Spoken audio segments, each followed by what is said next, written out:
Faisons ensemble un système de tabs en HTML, CSS, JavaScript en moins de 3 minutes ou 3 minutes. On est parti, vous allez voir, vous allez apprendre des choses et c'est pas si compliqué à réaliser.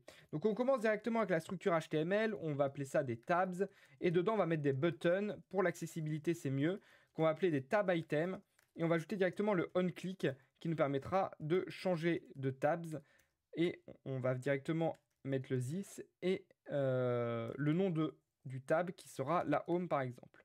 Donc en suivant, on a directement notre tab qui est créé et on va copier-coller ça, tac, ici. Alors, en plus, c'est pas évident parce que sur un tout petit écran, vu que je tourne sur TikTok, actu, home et blog.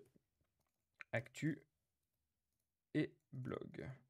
Tac. Ensuite, au niveau de la structure HTML, il suffit de créer les tab content, donc div class égale tab content. Et on va faire id égale home comme ceci et on va faire un h1 home dedans. On va copier ça directement 3 fois et on va le mettre en actu, hop, et blog. Bon, actu et blog, c'est plutôt la même chose, mais c'est pas bien grave.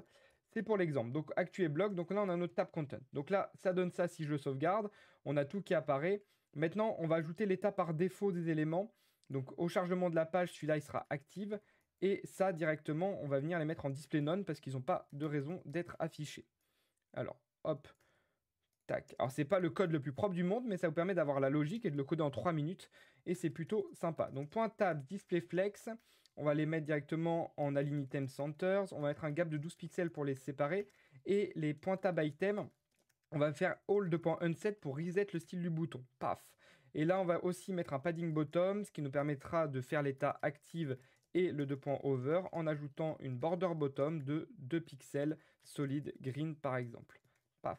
Et on va pouvoir directement ajouter une petite transition, histoire que ce soit joli. All easy in out. Je ne sais pas si elle va marcher la transition. On va mettre une bordure transparente et on va venir mettre un curseur pointeur.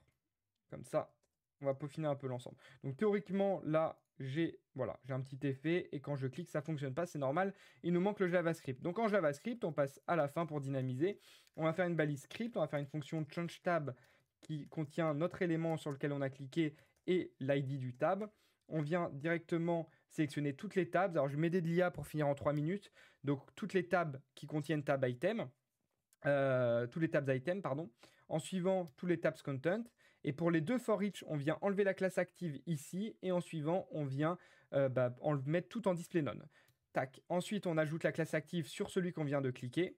Et on vient directement, document.getElementById, faire que le tab content, par son ID, donc par l'ID qu'on a mis dans la fonction ici, le mettre en display block et donc ça va venir changer d'onglet automatiquement. Vous allez voir, ça fonctionne parfaitement et on a un système de tabs qui fonctionne à la perfection, fait en 2 minutes, 3 minutes, 3 minutes, 2 minutes 30 si je n'avais pas fait d'intro. N'hésite pas à t'abonner pour plus de vidéos. C'était KeepDev. Ciao.